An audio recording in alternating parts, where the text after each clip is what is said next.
A ação da história não é a mesma ação da Mãe Natureza, não é a mesma lei de Deus que vigia tudo e, com sua imanência, ajuda a todo o criado no duro caminho da subida até ele? A destruição poderá assustar o indivíduo, mas a vida não pode preocupar-se com isso, porque, no conjunto, a destruição não é estéril. Nenhum ato da vida jamais é estéril, nem mesmo a destruição. No âmago da morte está a vida. A destruição é um ato de administração normal, é só uma forma, um meio de renovação. A vida é eterna, é princípio divino, portanto, nada tem que temer. Não é conservando-nos apegados à forma que podemos viver, mas só mergulhando-nos na grande corrente ascensional do ser, em que está Deus, a inexaurível fonte de tudo. A dor nos amadurece e a morte é lei de vida. A tendência atual à destruição, que existe em todos os campos, e o estado de revolução e de guerra em que se acha o mundo, representam justamente o índice mais evidente da reação complementar necessária para a reconstrução de amanhã. Ou seja, representam a fase preparatória após a descida para a subida da onda histórica, aquela que quer que chegue e se realize a nova civilização do terceiro milênio.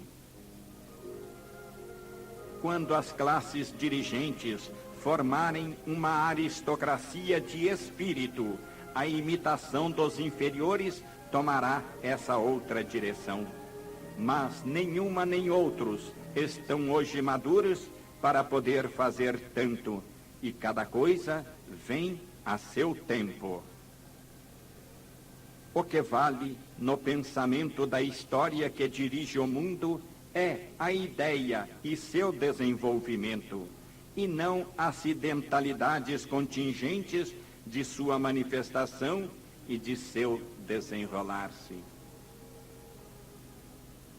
Em seu progresso, a história tem seus planos pré-estabelecidos e para sua execução vai escolhendo os elementos que aos poucos vai achando, prontos e adequados em seu caminho no tempo.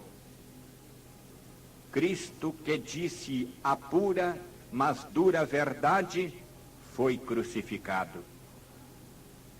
Quem se coloca contra as leis da vida está perdido.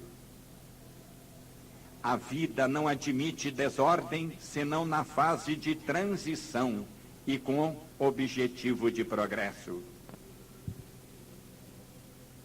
A Rússia teve o merecimento de haver despertado os que dormiam, os que há 2000 anos dormiam sobre o Evangelho. É lei universal de equilíbrio que, logo que se defina novo impulso em determinada direção, surja o paralelo contra-impulso que o equilibre. A grandeza gera inimigos e o assalto fortifica o adversário. Afiam-se as armas, o capital explorando com salários baixos, o trabalho rebelando-se com as greves. Nesse ponto chega o comunismo. Os demagogos aproveitam-se disso, os operários alimentam esperança, e assim a coisa se mantém e caminha. Estes últimos gritam que o capital rende 100 vezes mais que seu trabalho e chamam a isso exploração. Mas é também verdade que o capital representa a inteligência que, biologicamente, vale muito mais que o trabalho manual. Portanto, pode ser justa uma compensação maior. Mas é verdade também que a cobiça, muitas vezes, cresce com a riqueza e que nem sempre esta se conquista com o trabalho, mas muito frequentemente apenas com golpes de sorte, senão pior. Na realidade, nem o capital, nem o trabalho são culpados disso, mas o homem, esteja ele de um lado ou de outro lado. É o mesmo homem, com os mesmos instintos egoísticos, que faz mau uso de tudo. O capital é uma força tal como a máquina. Enquanto não nascer o homem superior, que saiba ser senhor deles pelo bem e não servo por sua cupidez, nenhum nem outro libertarão o homem, mas o tornarão cada vez mais escravo. É necessária uma nova consciência colaboracionista, um modo totalmente diferente de conceber a vida, baseando-a não no utilitarismo individual ou de classe, com prejuízo dos outros, mas tão vasto que abarque todos. Isto, porém, faz parte de uma revolução que o homem fará amanhã, quando estiver mais maduro. A raiz de cada ato e sua forma dependem da motivação. É sua maturação evolutiva que leva o homem dos regimes de absolutismo e força à disciplina jurídica dos direitos e deveres de cada um, e até à livre aceitação por compreensão e adesão, sem mais necessidade de leis coletivas. A evolução do ser humano, que aparece em todas as manifestações, desde políticas, sociais e também religiosas. Não se deve acreditar que os governos possam tudo. Eles são apenas uma das forças que governam e têm que prestar contas a todas as outras. Há uma harmonia de equilíbrios na vida, pela qual os povos têm os chefes que merecem e os chefes têm o povo que merecem. Quando um homem é necessário ao momento histórico, quando é apto a desempenhar uma função vital ou missão, e ele a aceita, qualquer que seja o regime escolhido, a vontade da história achará o modo de, para alcançar seus objetivos, fazer chegar esse homem ao devido lugar, para dar cumprimento à sua missão necessária, como o quer a história. O progresso técnico da ciência está preparando as bases materiais em que se apoiará a nova liberdade. São elas a superação dos limites de espaço e tempo e a libertação do homem do trabalho material por meio da máquina. A nova conquista da liberdade elevar-se-á sobre as realizadas pelas duras precedentes, a liberdade política e a econômica. O homem ficará libertado da ideia fixa da preocupação econômica e será servido pela máquina, acionada pela energia atômica.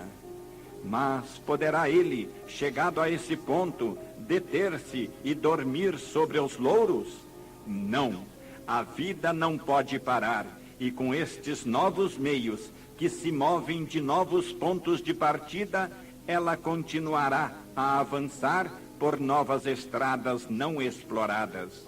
Dominado o planeta, eliminadas as guerras, alcançada a ordem e a paz, num governo mundial único, sistematizado a serviço do homem, será iniciada a penetração no mundo do imponderável, do supersensório, onde jazem inexploradas as minas do espírito, os continentes do mundo interior, as forças mais sutis, penetrantes e poderosas do ser.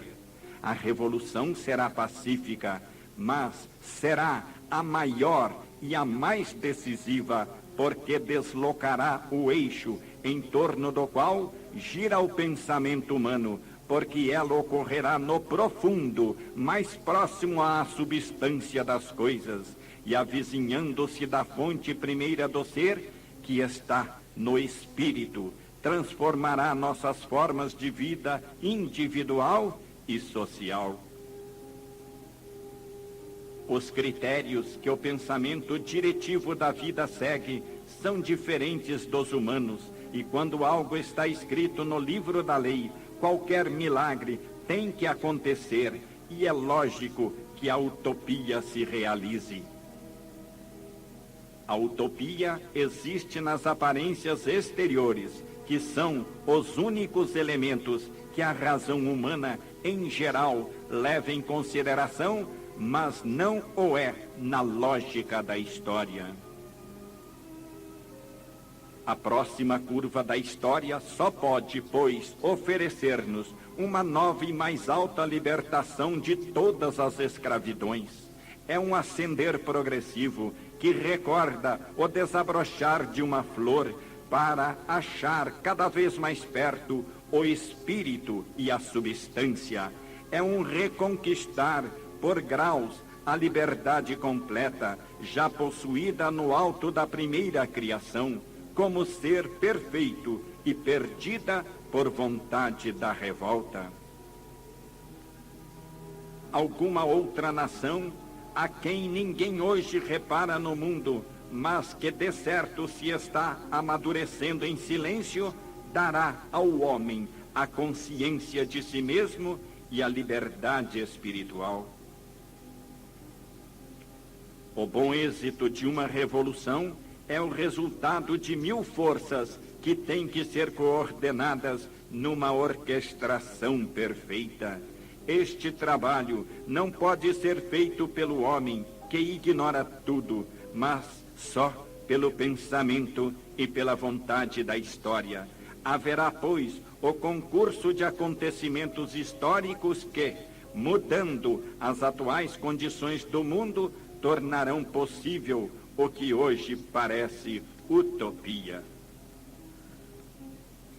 As armas e a imposição à força atuam no exterior, na superfície, por coação, com resultados efêmeros, porque não penetram a alma em que está a raiz de toda a nossa atividade. Assim como o mundo passou da injustiça dos privilégios de classe à justiça das igualdades políticas, como está passando da injustiça da superequação econômica à justiça de uma distribuição mais equitativa dos bens, assim passará da escravidão do trabalho material à libertação dele com a máquina e com a ciência no domínio sobre as forças da natureza, e passará depois da ignorância ao conhecimento e, enfim, do conhecimento à bondade. Muitos hoje praticam o mal, sobretudo porque ignoram a grande vantagem para si mesmos de fazer o bem, ignoram o lado utilitário da retidão em todos os campos. O futuro pertence não aos conservadores e repetidores do passado, mas aos pioneiros corajosos que racionalmente sabem preparar as realizações dos grandes sonhos da humanidade. Até agora, o rei do planeta, vencedor de todas as outras espécies, é ainda um ser meio homem e meio animal, que funciona em grande parte por instinto, como os animais, que ainda não sabe exatamente por que nasce, vive, sofre e morre, e que, não tendo conhecimento exato das leis e do porquê da vida, não sabe obrar conscientemente, por convicção, mas apenas por coação, ou por medo, ou por imitação, ou por fé.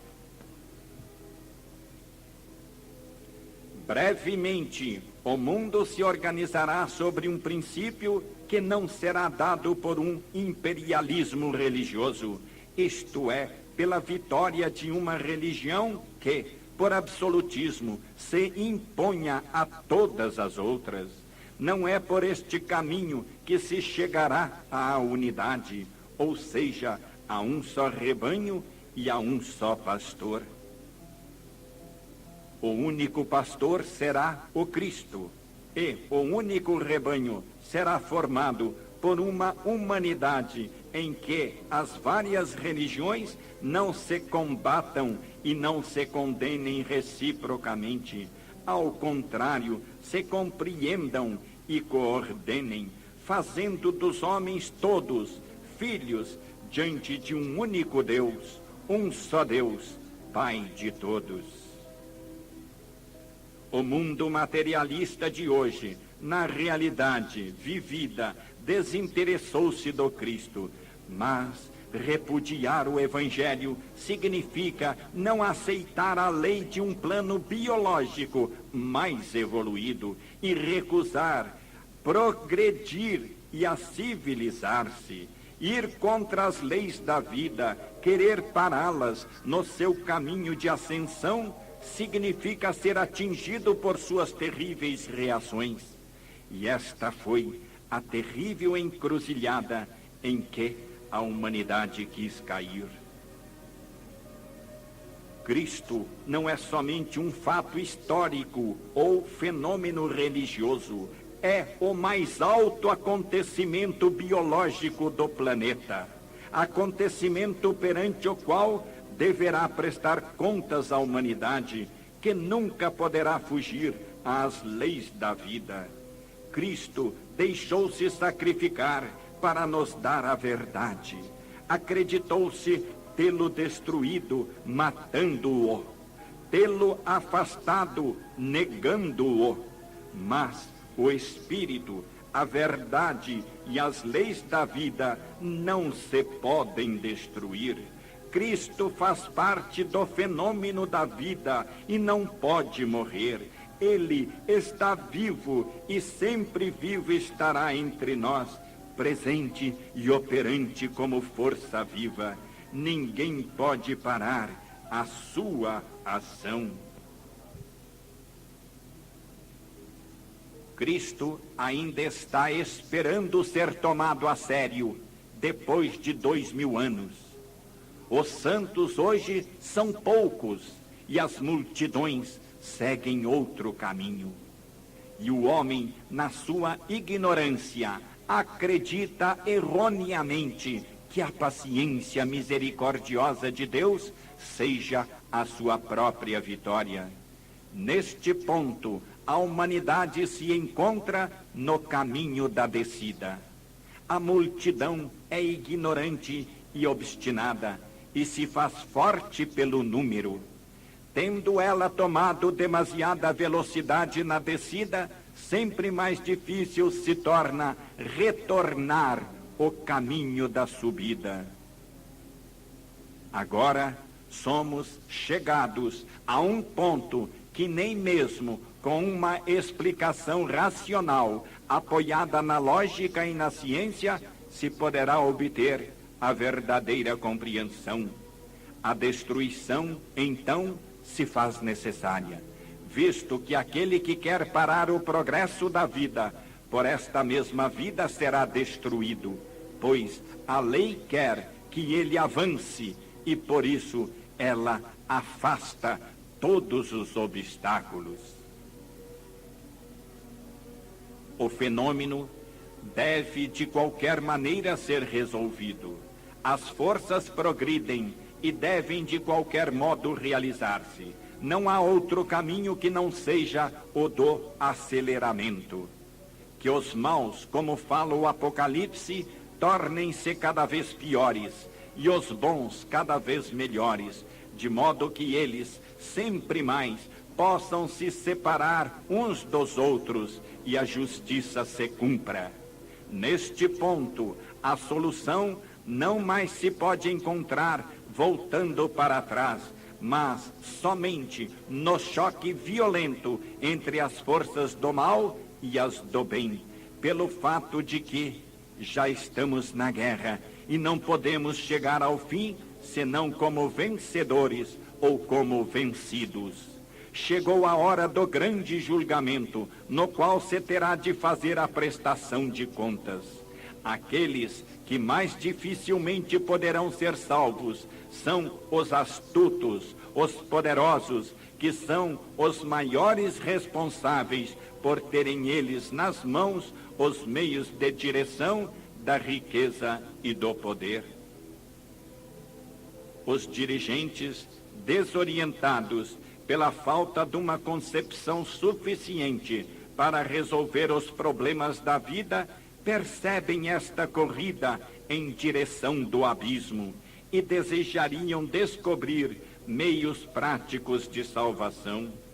Infelizmente, porém, no repertório econômico, político e social deles, não existem tais meios para evitar estes golpes. Todo o sistema vigente está errado. Ele se baseia na força, e ninguém pode impedir que quem use a espada por ela pereça. O nosso mundo somente confia na força e, portanto, não pode merecer a intervenção de poderes superiores para a sua defesa. Ao contrário, ele os renega com seus atos, e quem não tem senão a força não pode prescindir dela. Ela guia à destruição, porque o choque é inevitável. Ele é a única consequência necessária e fatal do sistema, hoje vigente no mundo, que fica assim inexoravelmente preso na própria armadilha, sem possibilidade de saída. Tudo isso é consequência do grau de involução no qual o homem atual se acha, porque ainda se encontra no plano semi-animal. Quantas vozes espirituais se levantaram, quantos mártires se sacrificaram para que o mundo evoluísse, mas o homem continua pertencendo ao plano biológico animal. Por isso, ele deve aceitar as duras leis deste plano. Mas, desde que, neste ponto, ele já demonstrou não querer evoluir, a maioria que pertence a este tipo biológico deverá ser afastada do planeta, de modo que este possa progredir por intermédio dos poucos evoluídos que pertençam a um plano biológico mais alto. A concórdia e a organização são condições dos evoluídos, enquanto que o separatismo, a luta e a desorganização são qualidades dos involuídos. Hoje, o mundo é uma gigantesca corrida de lutadores egoístas, cada um procurando aproveitar o máximo possível do seu próximo. A melhor habilidade nos negócios e na política é, muitas vezes, julgada ser aquela de saber enganar e espoliar o próximo. Os métodos modernos são muitas vezes uma sobrevivência dos antigos modos de pilhagem, de rapinas, da destruição dos fracos. O mundo, na prática, não acredita em Deus. Faz-se muita questão de ortodoxia de princípios, mas muito pouca daquilo que mais importa, isto é, a retidão das obras. O mundo não leva em conta quem tem uma lei, e embora conhecendo-a, às vezes esquece que o passado, o presente e o futuro estão fatalmente ligados por todos nós, que assim recolhemos a cada momento as consequências de nossos atos. O mundo não toma conhecimento de que, com todo o nosso pensamento e todo ato, nós semeamos o nosso futuro de alegria ou de dor, não toma conhecimento da absoluta fatalidade das consequências, seja de prêmio ou de pagamento.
A sociedade humana está toda ligada por uma série de linhames, que não são aqueles que os homens julgam ser, somente os das relações jurídicas ou de parentesco físico. Há também uma rede de relações kármicas, de débitos e créditos, que nos vinculam uns aos outros e que são os mais importantes. Quem indebitamente ganha, também devedor fica, e por conseguinte terá de pagar, e poder legal ou humano algum poderá impedi-lo. Quem foi injustamente explorado torna-se credor e fará jus à sua compensação.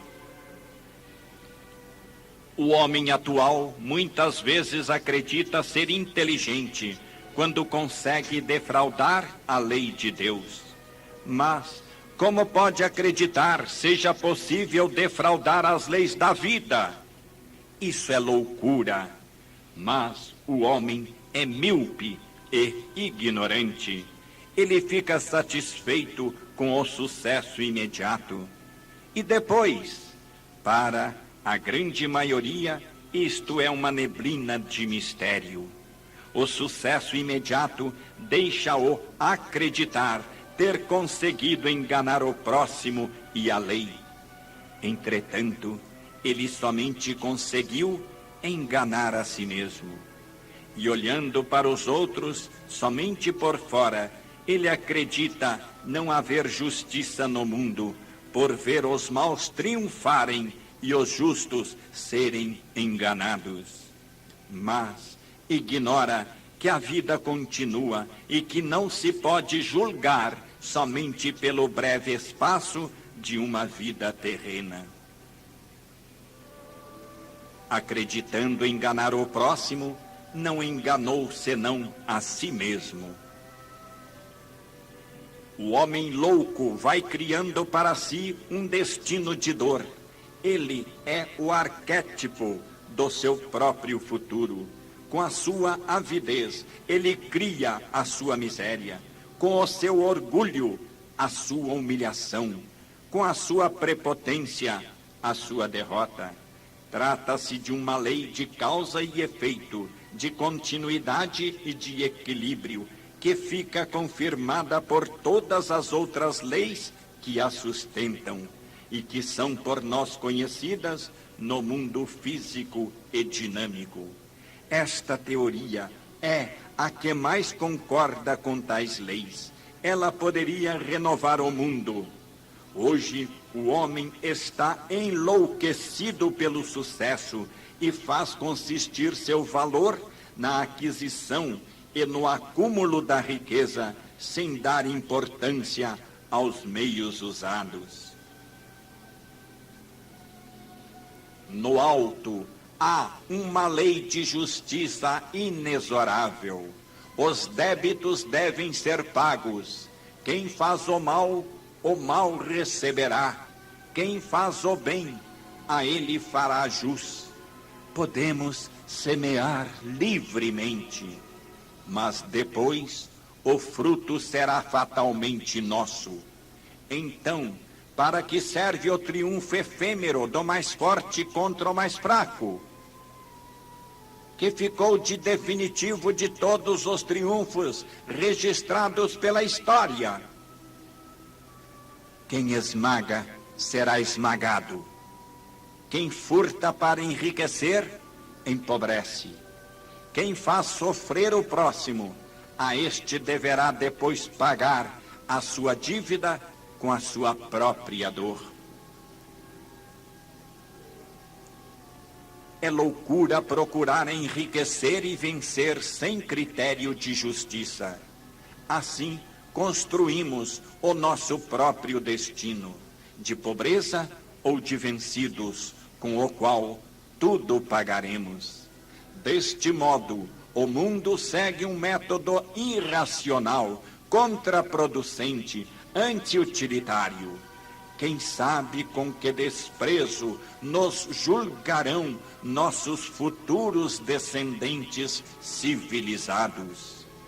enriquecer sem dar o valor correspondente do próprio trabalho significa empobrecer. Num mundo mais inteligente, se procuraria o próprio bem-estar, ganhando legitimamente, sem endividar-se com o ganho ilegítimo. Ao contrário, dever-se-iam procurar créditos, pagando do seu próprio patrimônio ao próximo, tornando-se úteis à sociedade. Em cada caso, nunca adquirir sem dar um valor equivalente. Direito de todos à vida, mas a todos o dever do trabalho. Desde pedir somente a justa recompensa, que é obrigação da parte de quem tem nas mãos o capital e a direção. Este é o verdadeiro fundamento das leis econômicas e não a luta. E os vencedores, porque são mais fortes e inteligentes, têm o dever de educar e ajudar os mais fracos, e não o direito de esmagá-los e explorá-los. A humanidade deveria compreender que os problemas não podem ser resolvidos com a força ou com a astúcia, mas somente com a justiça. Compreender que o vencedor se endivida perante o vencido, e este devendo pagar o preço do próprio esmagamento que causar. O escravo tornar-se-á um dia dono de seu patrão, que por sua vez será seu escravo. Só assim ambos poderão compreender a lição. O erro está no acreditar que tudo isto seja verdadeiro só porque assim falou o Cristo e assim o repete uma religião. É de acreditar, por conseguinte, que, lutando contra esta mesma religião, ela e o Cristo possam ser destruídos. Ao contrário, tudo isto está escrito na lei da vida e faz parte de uma ordem universal inviolável que nós podemos compreender e que devemos admitir, não somente pelos caminhos da fé, mas também pelos rumos positivos da razão e da ciência. Os materialistas deveriam compreender, com os meios da sua própria psicologia positiva, esta moral biológica que faz parte de leis universais de compensação e de equilíbrio. O futuro da evolução biológica, conforme já comentamos alhures, não se pode verificar senão através da espiritualização. A humanidade quis fazer por si mesma um destino de punição que representa a reação reconstrutiva dos equilíbrios da lei para corrigir os erros do passado. Na atual equação das forças do mundo, a resultante é somente uma: destruição. É possível introduzir nesta equação novos valores, quantidades ou forças que modifiquem os resultados? Esta nova força poderia ser a inteligência diretriz de uma grande nação que tivesse a capacidade de compreender e o poder para atuar. Para que a avalanche que está desmoronando possa voltar atrás, retomando novamente o caminho da subida, precisaria uma ideia forte e um mundo singelo que soubesse acreditar nisso. Ao contrário, a este mundo falta confiança e todos, mais ou menos, percebem a aproximação do perigo como um destino fatal. vive-se como aventureiros, pressentindo-se um desastre inevitável. O mundo se agarra desesperadamente aos meios materiais e ao poder das armas, mas será verdadeiramente este que trará a destruição. O mundo acumula armas para se defender, mas estas se servirão para a sua própria destruição. E nós não temos confiança senão na força, porque todas as crenças enfraqueceram-se. O momento é terrível, porque o homem tem nas mãos um poder de destruição imenso, sem possuir a disciplina moral necessária para fazer disso bom uso. Que poderemos nós esperar do futuro, quando estes poderes são dirigidos por esta psicologia? Os milagres não podem acontecer contra a lógica e a justiça da lei, que é o próprio pensamento de Deus. Quando temos culpas para pagar, precisamos pagá-las. As forças espirituais funcionam, mas somente nas mãos dos santos.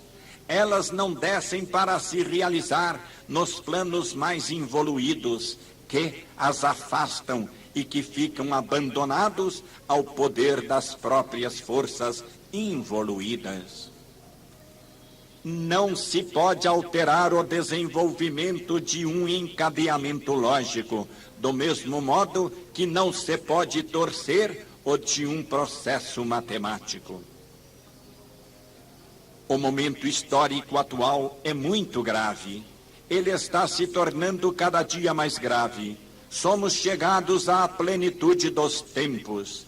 Pregações foram feitas bastante. Avisos foram dados, mas o mundo continuou pelo seu caminho sem prestar ouvidos. Nesta hora, não é mais tempo de palavras e avisos, mas de ação.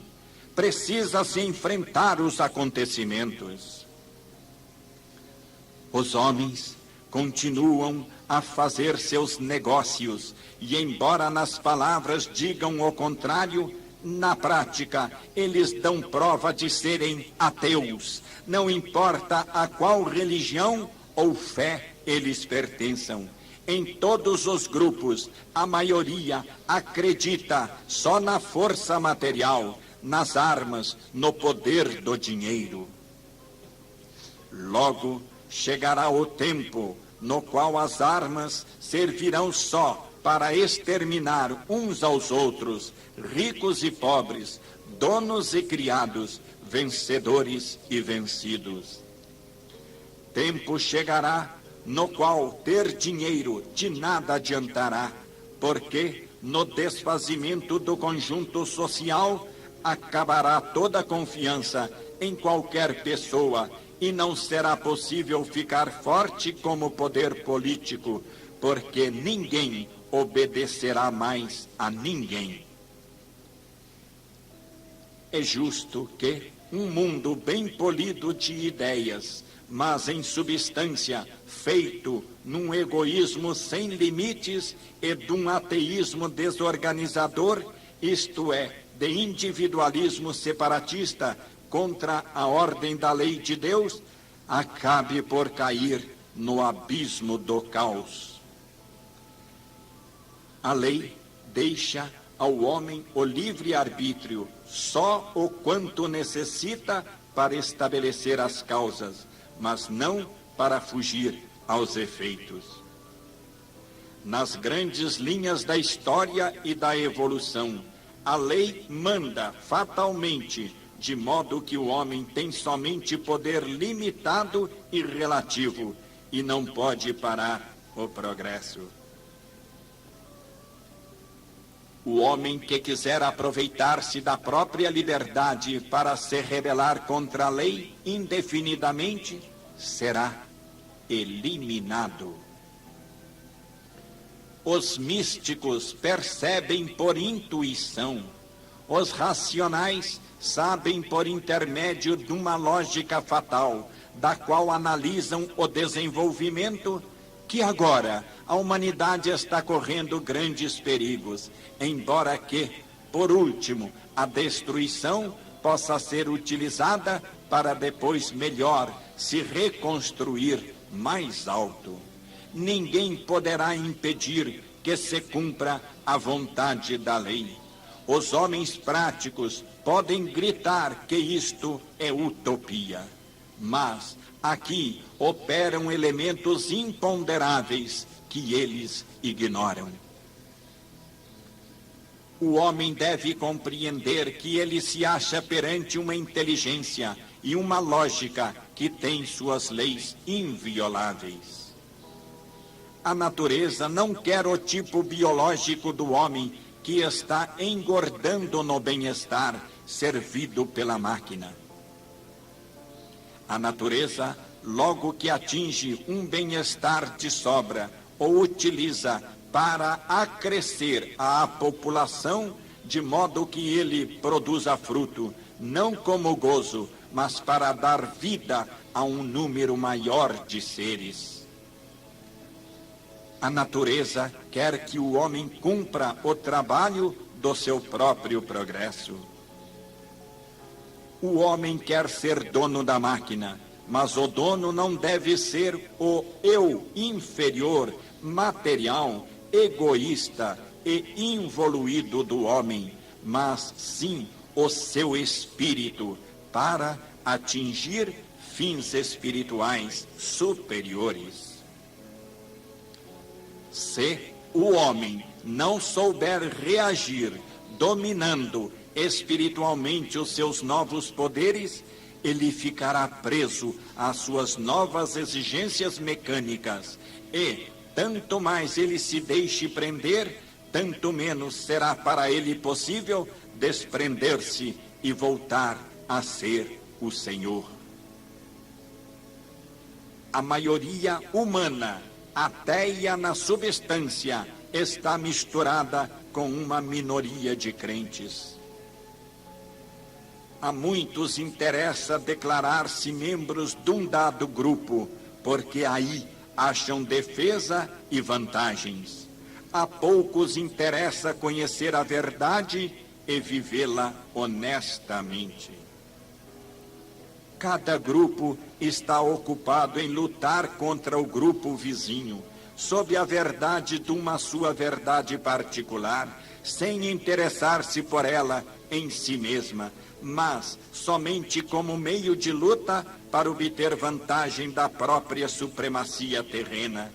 Assim, poucos preocupam-se com a outra distinção de substância e não de forma, isto é, não de grupo, mas de justiça e retidão.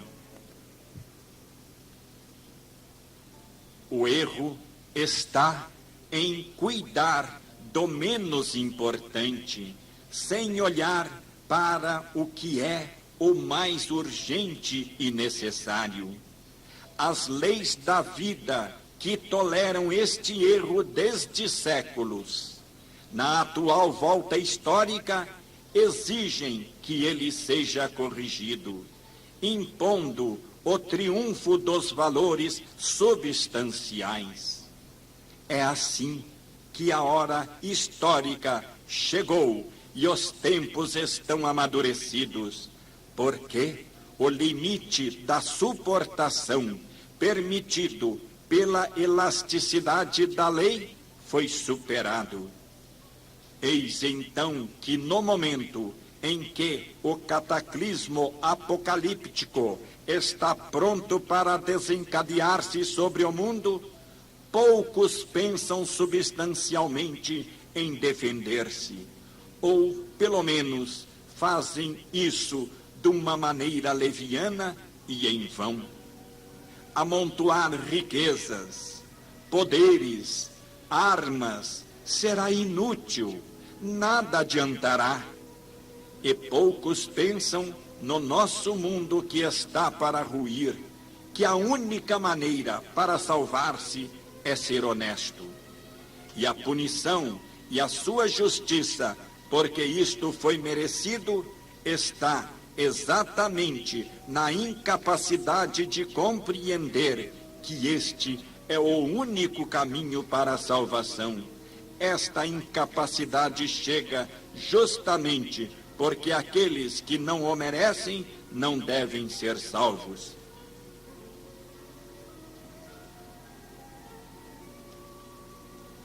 Dirigir-se a esta ou aquela religião ou grupo é inútil. Aqui não se trata de defender os interesses de uma particular organização humana para uma supremacia de grupo, o que não adianta neste grave momento histórico perante tão universais ameaças. Dirigir-se a este ou aquele grupo quereria dizer fechar-se juntos com honestos e desonestos naquele grupo, numa verdade particular, a ele esquecendo as universais leis da vida e a positiva e férrea realidade biológica. A hora é trágica e não há tempo a perder. Aqui urge fazer um trabalho completamente diferente.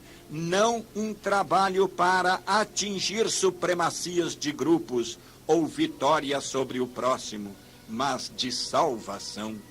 Certo que cada um procurará salvar-se como melhor puder compreender e fazer.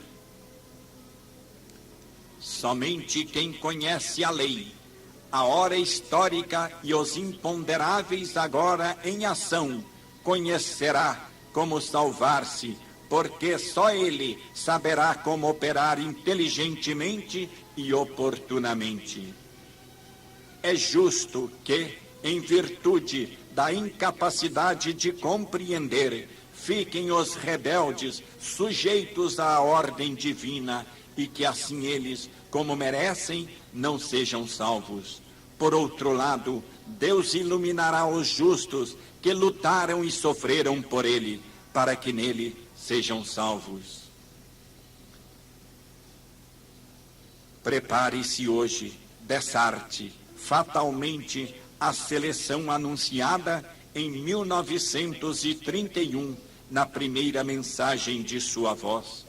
Assim, os justos de qualquer religião ou raça estarão de um lado e os injustos do outro.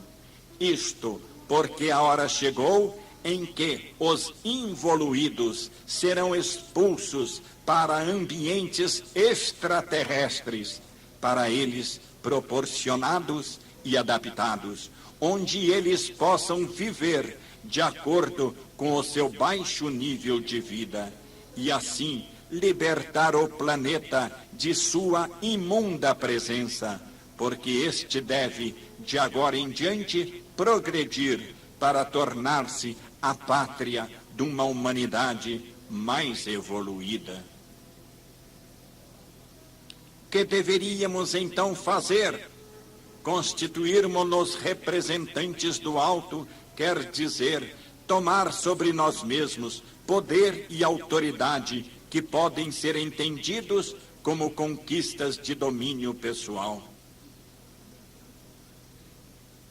Nunca se pode esquecer que vivemos na Terra, no nível biológico perto da animalidade, onde predomina a lei da luta pela seleção do mais forte, e que esta lei fala poderosa nos instintos fundamentais da nossa vida e, por conseguinte, invade tudo, reaparecendo, mais ou menos oculta, não só no fundo de todas as nossas comuns manifestações humanas, como também nas religiosas e espirituais. Por isso, para não provocar esta luta de autodefesa, é preciso respeitar todas as autoridades terrenas e nunca procurar conquistar poder humano algum, que neste caso não interessa. A salvação não se baseia sobre nenhuma força terrena, nem sobre algum dos meios de agressão e defesa atualmente usados e mais compreensíveis pelo homem. As armas devem ser interiores, as da bondade e da justiça.